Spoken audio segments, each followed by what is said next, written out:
하나님의 말씀 보시겠습니다.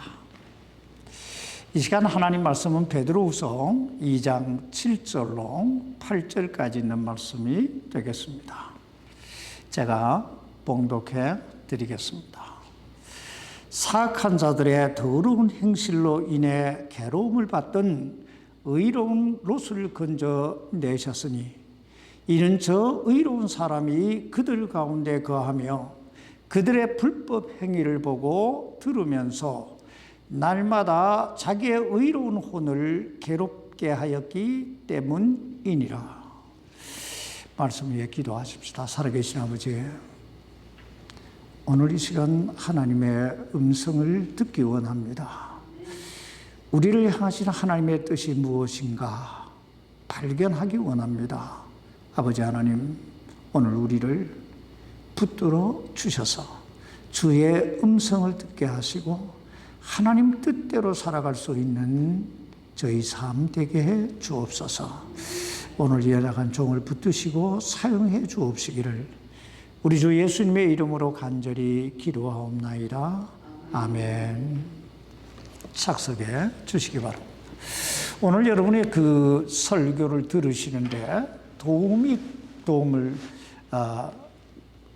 좀 되기 위해서 우리가 창세기 13장에 있는 말씀을 여러분들이 이렇게 줄을 쳐 놓으시기를 바랍니다.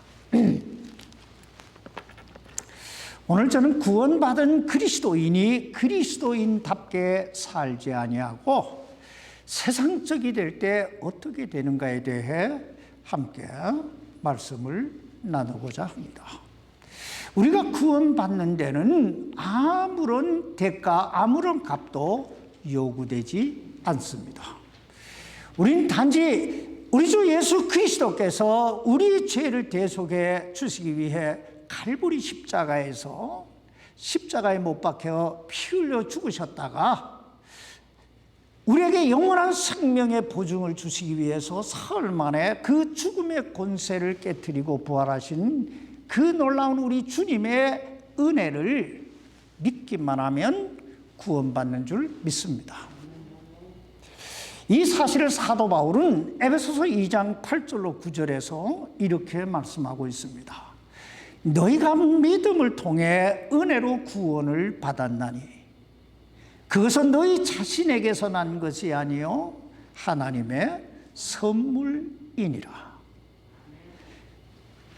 행위에서 난 것이 아니니 이것은 아무도 자랑치 못하게 하려 함이니라. 그렇습니다.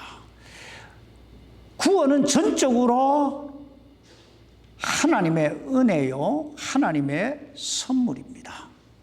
그러나 구원받은 우리 그리스도인들이 하나님께서 원하시는 삶을 살기 위해서는 반드시 하나님께 헌신되어져 있어야 합니다. 이 사실을 사도 바울은 로마서 12장 1절에서 이렇게 말씀하고 있습니다. 그러므로 형제들아, 내가 하나님의 긍휼을 힘입어 너희에게 간청하노니 너희 몸을 거룩하고 하나님께서 받으실 만한 살아있는 희생물로 드리라. 그것이 너희의 합당한 섬김이니라. 여기서 합당한 섬김이라고 하는 말을 개역성경에서는 합당한 예배라고 번역하고 있습니다. 그런데 오늘날 현대인들은 이 예배에 대한, 이 섬김에 대한 개념이 희박해져 가고 있습니다. 그저 일주일에 한두 번 교회에 와서 예배를 드리는 것으로 이 예배에 대한 자신의 의무와 책임을 다 한 것이라고 생각합니다. 그러나 성경에서 말씀하고 있는 예배는 그런 것이 아닙니다. 성서적인 예배는 이 예배당 안에서만 이루어지는 어떤 특별한 예식이 아니라 우리의 일상생활 그 자체가 예배가 되어야 한다고 말씀하고 있습니다. 오늘날 그리스도인들의 삶이 자꾸 이원론적이 되어가는 이유가 바로 여기 있습니다. 즉 교회에 와서는 누구나 다 경건한 모습을 하고 있는데 실제적 삶의 현장에서는 이 세상에 하나님을 믿지 않는 사람들과 별반 다를 바 없는 삶을 산다는 것입니다. 그렇기 때문에 그리스도인들이 그리스도인으로서의 영적 영향력을 행사하지 못한다는 것입니다. 헌신은 정상적인 그리스도인이라면 누구나 그리고 마땅히 해야 하는 기본적이고 필수적인 요소입니다. 그런데 그리스도인들 중에는 헌신하게 되면 자신을 희생해야 되고 또 자신이 포기해야 될 것들이 많다는 사실 때문에 좀처럼 하나님께 자신을 드리기를 원하지 않습니다.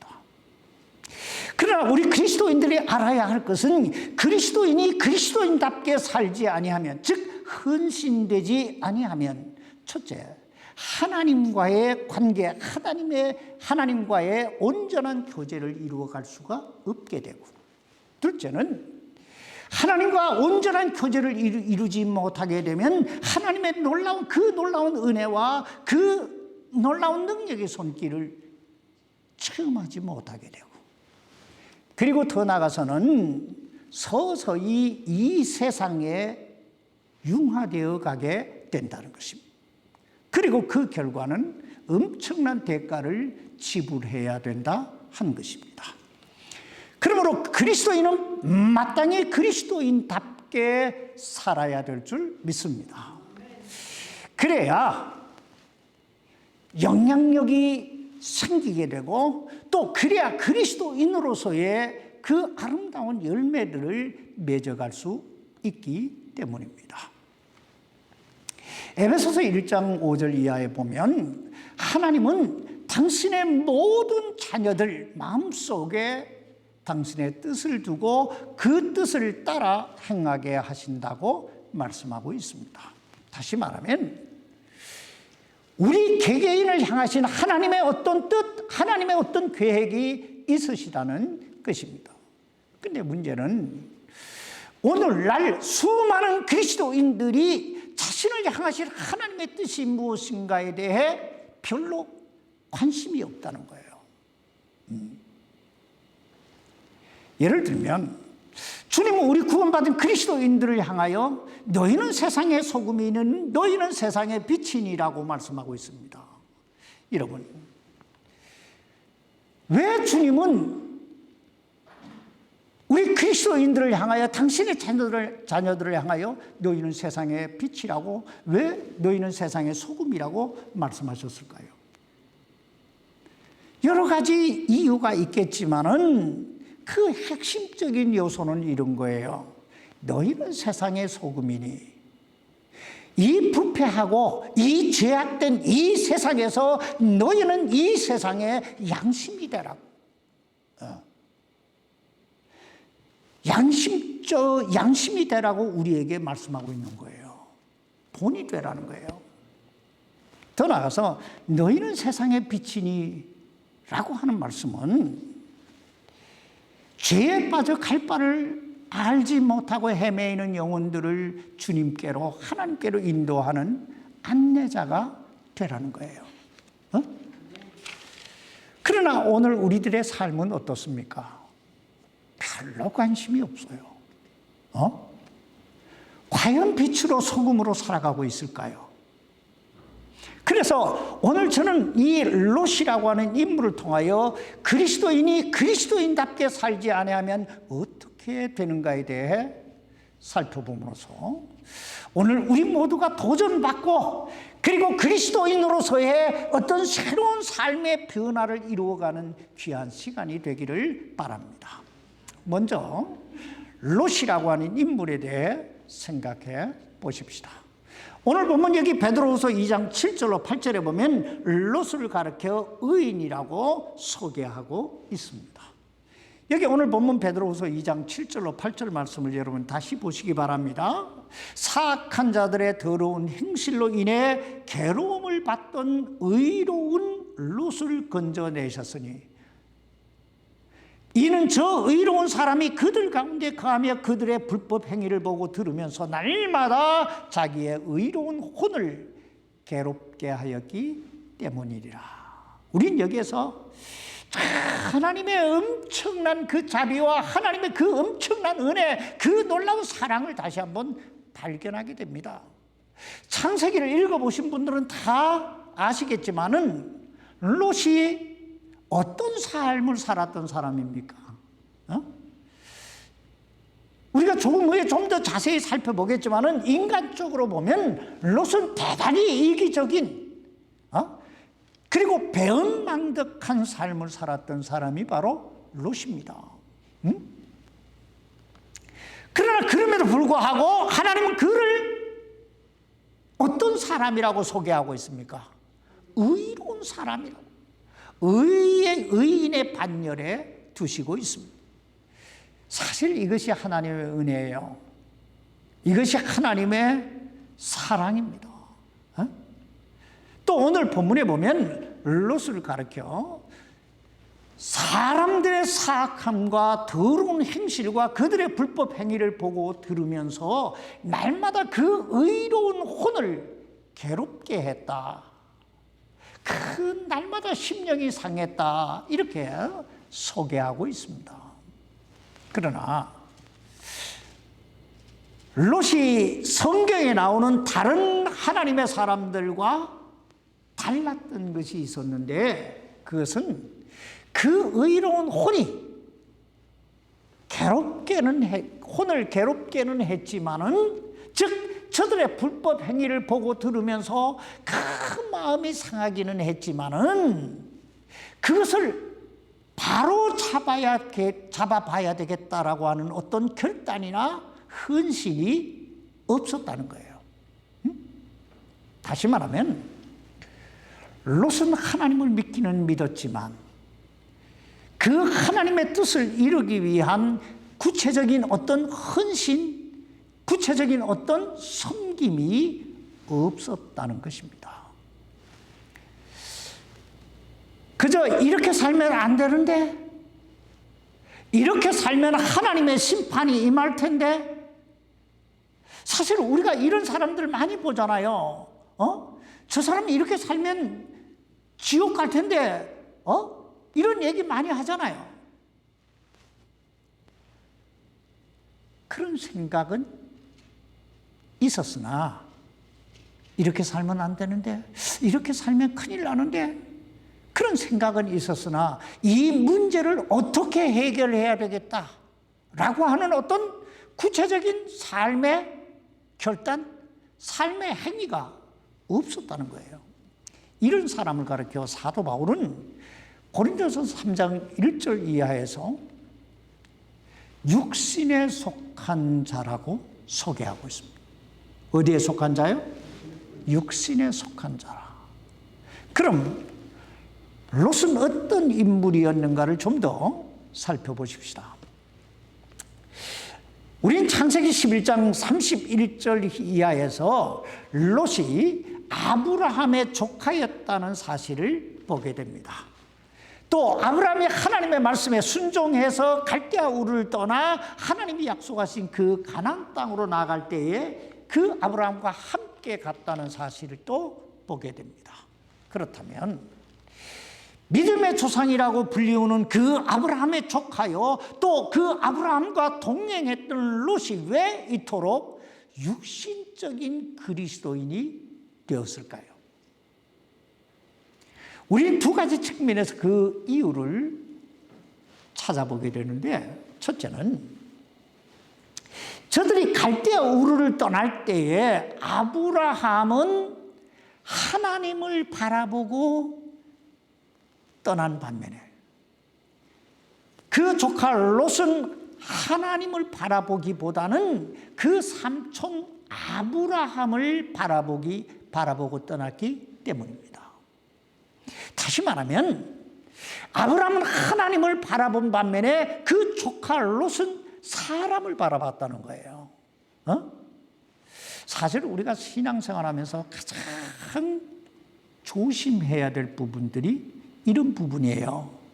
지금 내가 누구를 바라보고 있느냐. 제가 짧은 목회 생활을 통해서 경험한 건 사람 바라보고 신앙생활하는 사람 치고 오래 가는 걸 본 적이 없어요. 내가 뭘 해주고 내가 뭘 해주고 내가 또 뭘 해주고 이런 사람 치고 끝까지 믿음을 지키는 사람을 별로 본 적이 없다 이 말이에요.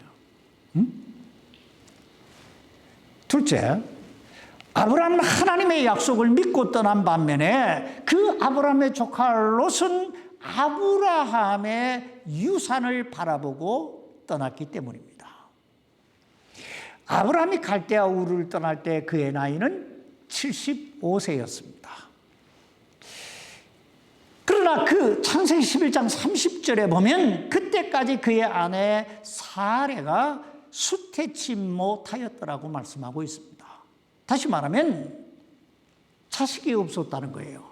그래서 그 조카 롯을 양자로 생각하고 있었습니다. 여러분, 아브라함의 양자가 되면 아브라함이 떠나고 나면 그 모든 재산이 누구 것이 됩니까? 그걸 양자의 것이 되겠지요. 이처럼 롯의 출발은 처음부터 인간적이었다는 거예요. 육신적이었다는 거예요. 그래서 여러분 기복신앙 이해하는 거 이거 대단히 조심해야 됩니다. 하나님을 믿으면 복 받는다 이 말 속지 마세요. 그 복이 어떤 복인 줄 알고 복을 찾아야 된다 이 말입니다. 하나님을 믿으면 복 받는 줄 믿습니다. 그러나 그 복이 뭔 복인 줄 알고 복을 찾아라 이 말이에요. 둘째, 롯의 선택을 보십시다. 창세기 13장을 여러분 내가 펴보시라고 그랬지요. 창세기 13장 5절로 6절 말씀을 보시기 바랍니다. 아브람과 함께 간 롯에게로 양떼와 소떼와 장막이 있었으므로 그 땅이 그들을 감당하지 못하여 그들이 함께 거하지 못하였으니 그들의 소유가 많아서 그들이 함께 거할 수 없었더라. 이렇게 말씀하고 있습니다. 그다음에 여기 13장 7절 말씀 보세요. 아브라함의 가축의 목자들과 롯의 가축의 목자들 사이에 뭐가 일어나요? 다툼이 일어났더라. 한마디로 아브라함과 그 조카 롯 사이에 소유가 적었을 때는 별 문제 없이 함께 잘 지냈는데 소유의 많아짐을 통해서 점점 갈등이 생기고 문제가 생기기 시작했다는 거예요. 그래서 급기야 아브라함의 조카 롯의 목자들과 아브라함의 그 목자들 사이에 다툼이 일어났다는 거예요. 우린 여기서 다시 한번 인생사, 세계사에 항상 문제가 되는 게 뭔가를 다시 보게 돼요. 인간의 가장 큰 문제가 뭐예요? 욕심이에요. 이기적인 욕심이에요. 오죽하면 욕심에 잉태한 즉 죄를 낳고 죄가 장사한 즉 사망을 낳는다는 말씀이 있겠어요? 사실 그렇잖아요. 여러분 왜 요즘 전 세계가 긴장 상태에 있습니까? 경제 때문이에요. 여러분 왜 오늘날 이 지구촌 곳곳에 전쟁과 전쟁 소문이 끊이지 않습니까? 결국은 다 물질 때문이에요. 참 이해하기 어렵습니다. 없을 때는 그렇게 의좋고 사랑하고 나누고 섬기며 이렇게 살던 사람들이 뭐가 조금 생겨서 좀 풍부해지면 어때요? 서로 잡아먹지 못해 안달을 하잖아요. 그러나 우리가 알아야 할 건 이것이 죄인된 인간의 본성이라는 거예요. 서로가 없으면 차라리 문제가 생기지 않아요. 그러나 좀 있으면 어때요? 제가 우리 아들이 아빠, 왜 우리 형제들이, 우리 가족들이 이렇게 의가 좋은 건 아마 내 생각에는 우리가 없기 때문인 것 같아. 물려받을 유산이 없으니까 싸울 일도 없고.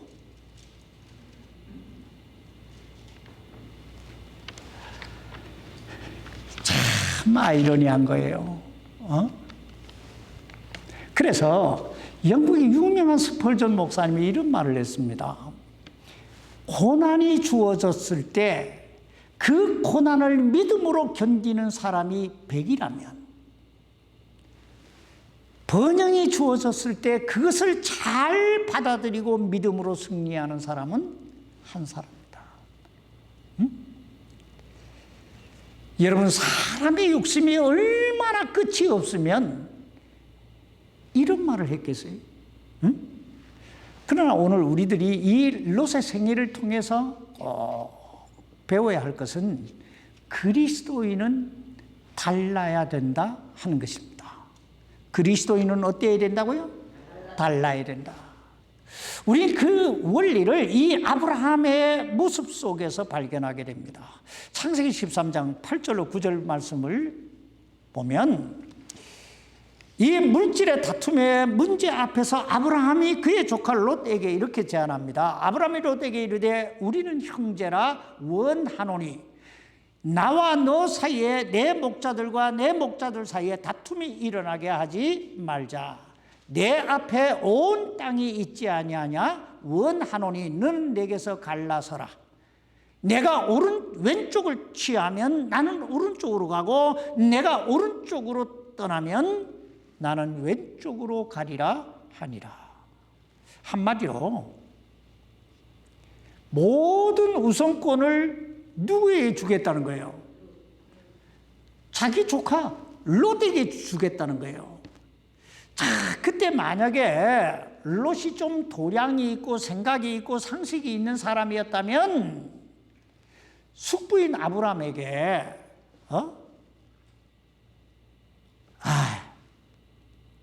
여러분 생각해 보세요. 자기가 지금까지 누구 덕분에 부자가 되고 여기까지 왔어요?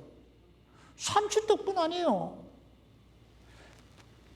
그러므로 마땅히 삼촌 아닙니다. 삼촌이 먼저 선택하세요.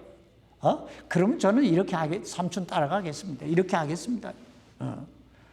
그러나 롯은요, 오히려 아브라함의 제안을 서로의 기회로 삼습니다. 여기 10절 말씀 보세요. 13장, 창세기 13장 10절입니다.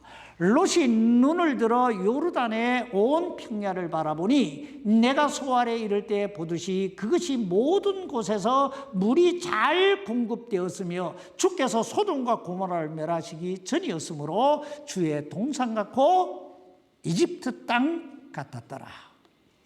계속 11절로 12절 말씀해 보면 롯이 자기를 위해 요르단의 온 평야를 택하고 동쪽으로 옮겨갔으므로 그들이 서로 갈라섬에 아브라함은 가나안 땅에 거하고 롯은 그 평야의 도시들에 거하며 소돔을 향해 장막을 쳤더라. 이렇게 말씀하고 있습니다.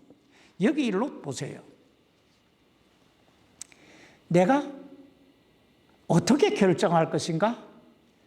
그리고 내가 어디에서 어떻게 살 것인가 하는 이 중대한 문제를 앞에 놓고 기도 한마디 하지 않습니다.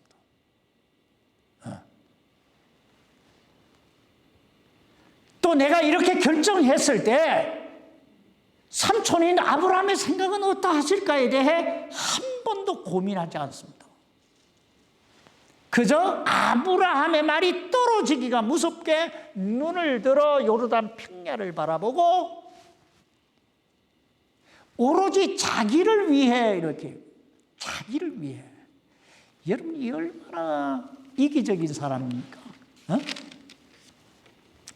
사실 우리도 인생을 살면서요, 수없이 많은 선택을 하잖아요. 내가 무엇을 하며 살 것인가? 이 직업에 대한 선택이에요. 내가 누구와 함께 살 것인가? 배우자에 대한, 결혼에 대한 선택이에요. 내가 어디에 살 것인가? 주거지에 대한 선택이에요. 내 아이는, 학교는 수 없는 선택 속에 살잖아요. 그리고 이 선택을 통해서 우리는 그 결과를 가지고 살게 되는 거예요. 그러니 이 선택이라고 하는 게 얼마나 중요합니까? 그런데 롯은 기도도 생각도 고민도 하지 않아요. 그저 눈을 들어 바라보고 당장 자기 마음에 딱 드는 쪽을 선택해요. 이것이 후일에 어떤 결과를 초래하게 될 것인가에 대해 조금도 고민하지 않아요. 여러분, 소돔이라고 하는 도시가 어떤 도시입니까? 여기 창세기 13장 13절 말씀을 보세요.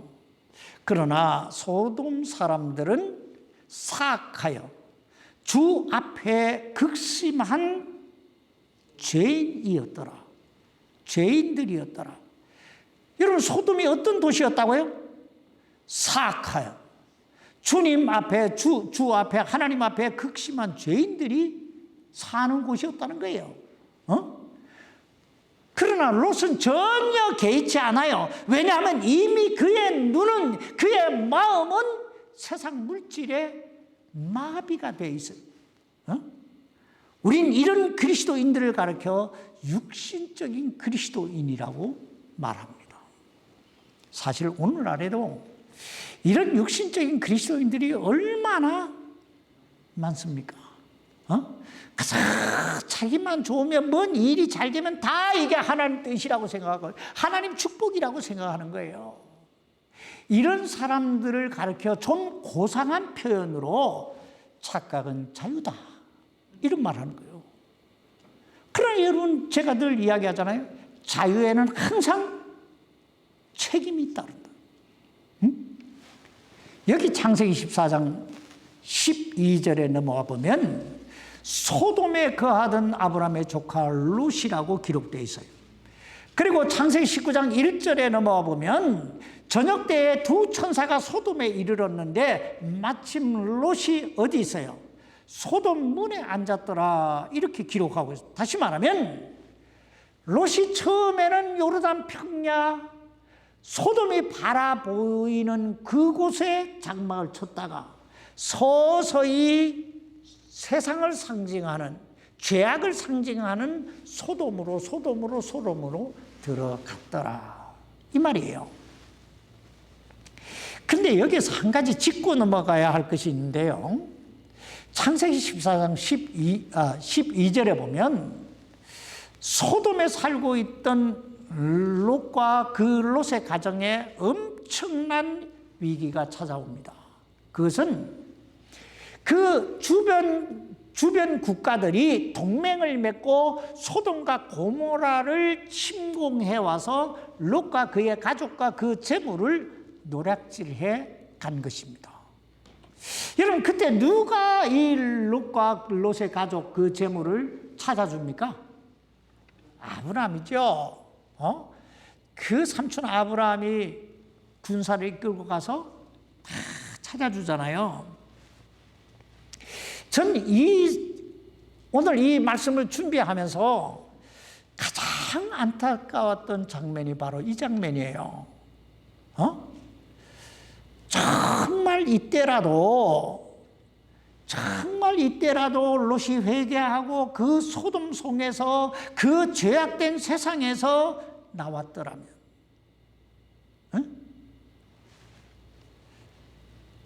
그랬더라면 사위들은 이 불심판을 받지 않게 됐을 것이고, 그의 아내는 소금 기둥이 되지 않았을 것이고, 그의 두 딸은 그 엄청난 범죄를 저지르지 않았을 거예요. 근데도 그때도 뭐요? 깨닫지 못하는 거예요. 이게요, 한 번 이 세상 물질에 눈이 어두워져 버리면, 세상에 빠져버리면 이거 나오기 대단히 어려워요. 대단히 어려워요. 그러므로 우리 그리스도인들은 항상 영적 민감성을 가져야 될 줄 믿습니다. 뭘 가져야 된다고요? 영적 민감성. 즉, 내 삶에 일어나는 이 모든 사건을 통해서 하나님의 손길을, 하나님의 음성을 듣고 느낄 수 있어야 된다는 거예요. 셋째, 롯이 하나님께 헌신하지 아니하므로, 즉 롯이 그리스도인으로서의 그리스도인답게 살지 아니하므로 그가 치루어야 했던 그 대가는 어떤 것인가 살펴보십시다. 사도 베드로는 롯을 가리켜 의인이라고 소개하고 있습니다. 그러므로 롯은 구원받은 그리스도인이었음이 분명합니다. 그러나 롯은 자기 혼자만 겨우 간신히 불 가운데서 구원받았을 뿐 그 누구에게도 영적 영향력을 끼치지 못했던 나약한 형편없는 그런 그리스도인이었습니다. 창세기 18장에 보면 아브라함이 그 조카 롯이 살고 있던 소돔과 고모라를 위해 하나님께 중보 기도를 드리는 장면이 나옵니다. 그리고 그의 기도는 의인 10명만 있으면 소돔과 고모라를 멸하시지 않겠다는 하나님의 약속을 받고 끝을 맺습니다. 여러분, 아브라함이 왜 여기까지만 기도하고 그 기도를 마쳤을까요? 물론 그 정확한 대답은 우리가 후일에 아브라함을 만나서 물어봐야 알겠지요. 그렇지만 오늘 제 생각은 이런 거예요.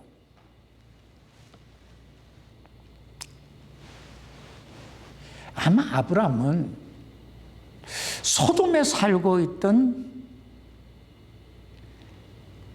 자기 조카 롯이 그리스도인으로서 10명 정도야 전도하지 못했겠냐? 10명 정도야 영향력을 끼치지 못했겠냐? 그런 생각을 하지 않았겠는가 하는 게 제 생각이에요. 쉽게 말하면 아브라함은 설마 10명 정도야 뭐 있겠지, 전도했겠지, 이런 생각을 했다는 거예요. 전 저의 이런 생각이 전혀 무리가 아니라고 생각을 해요. 왜냐하면 롯에게는 아내도 있었어요. 또 두 딸도 있잖아요. 그리고 두 딸이 결혼을 했으니까 사이가 둘이에요. 그러면 전부 합하면 몇 명이에요? 6명이에요. 롯 아내, 롯 두 딸, 두 사이 하면, 그러면 6명이니까 몇 명만 더 있으면 돼요? 4명만 더 있으면 되는 거예요. 4명만 더 있으면. 근데 어때요? 창세기 19장 14절에 보면 롯이 천사들로부터 소돔성의 그 멸망을 경고받고 사위들을 찾아가는 장면이 나와요. 그리고 그 사위들에게 이렇게 말합니다. 빨리 하나님께서, 주께서 이 도시를 멸하실 터이니 빨리 이곳을 떠나라고 말해요. 그때 사위들이 어떻게 반응합니까? 농담하는 자로 여겼더라. 농담으로. 여러분, 평소에 롯이 어떻게 살았으면 사위들이 장인을 뭐 농담하는 사람으로 여겼겠냐 이 말이요. 얼마나 영향력 없이 살았으면. 또 롯은 그의 아내에게 뒤를 돌아봐서는 절대로 안 된다고 신신당부를 했을 거예요. 그러나 창세기 19장 26절에 보면 롯의 아내가 뒤를 돌아보았으므로 뭐가 돼요? 소금 기둥이 되었더라고 말씀하고 있습니다. 그뿐이 아니에요. 여러분 잘 봐야 돼요. 그의 두 딸들은 그 죄악된 그 사악한 소돔성에 살면서 그 사고 방식이, 그 생활 방식이 소돔화 되어버린 거예요. 죄악으로 물들어 버렸어요. 그러므로 그 불벼락을 경험하고도 그 아버지 롯에게 술을 먹이고 차례로 들어가서 근친 상간을 통해 두 아들을 놓잖아요. 그래서 암몬족과 모압족이 생기게 돼요. 여러분, 이 모든 책임을 우리 누구에게 물어야 할까요? 사실 롯은 아브라함과 함께 좋은 출발을 했던 사람이에요. 그러나 그 결과는 어때요? 아브라함은 하나님과 동행한 반면에 롯은 세상과 동행을 했어요. 아브라함은 하나님을 바라본 반면에 롯은 세상을 바라봤어요. 그래서 그 결과는 어때요? 처음에는 잘 되는 것 같아도 결국은 다 어떻게 해요? 그리스도인다워야 영향력이 생기고 그 삶의 가치가 있고 아름다운 열매를 맺게 되는 줄 믿습니다. 그러나 그리스도인이 그리스도인답게 살지 못하면요, 이 세상 믿지 않는 사람들보다 훨씬 더 추해질 수 있습니다. 왜냐하면 그리스도인은 신분이 다른 사람들이기 때문입니다. 쉽게 말하면 롯이 예수 안 믿는 사람이고 의인이 아니고 죄인이었다면 롯의 삶은 별반 문제가 되지 않는다는 거예요. 세상 사람 다 이렇게 살다가 지옥 가잖아요. 근데 롯이 그리스도인이었다는 게 문제라는 얘기예요. 그래서 롯의 삶이 비난을 받는다는 거예요. 하나님께서 오늘 우리 모두를 그리스도인답게 해주시기를, 그래서 영향력 있는 하나님의 사람들로 사용해 주시기를 우리 주님의 이름으로 축원합니다. 기도하십시다. 살아계신 아버지 하나님, 우리는 하나님의 말씀을 들으면서도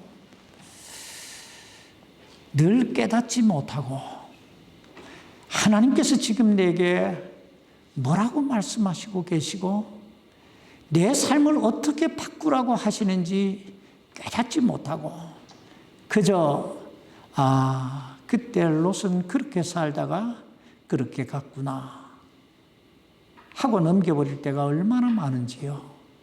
오 하나님, 우리의 심령에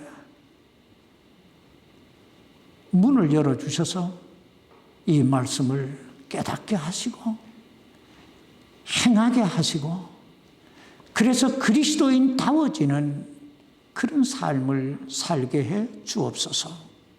우리 주변에는 참 죽어가는 영혼들이 너무나 많이 있습니다.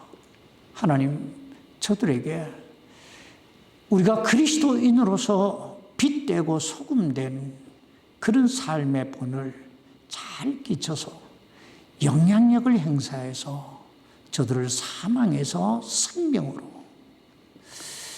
세상에서 하나님께로, 사탄의 권세에서 하나님의 은혜의 품 안으로 인도할 수 있는 자들이 되게 해 주옵소서. 아버지께서 우리 모두를 권능의 손안에 꽉 붙들어 주옵소서. 예수님 이름으로 기도하옵나이다.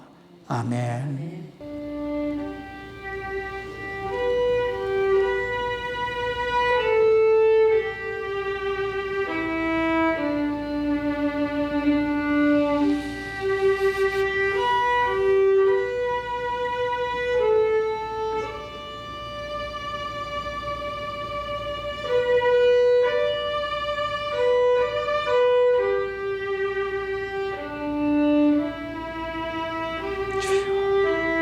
감사합니다.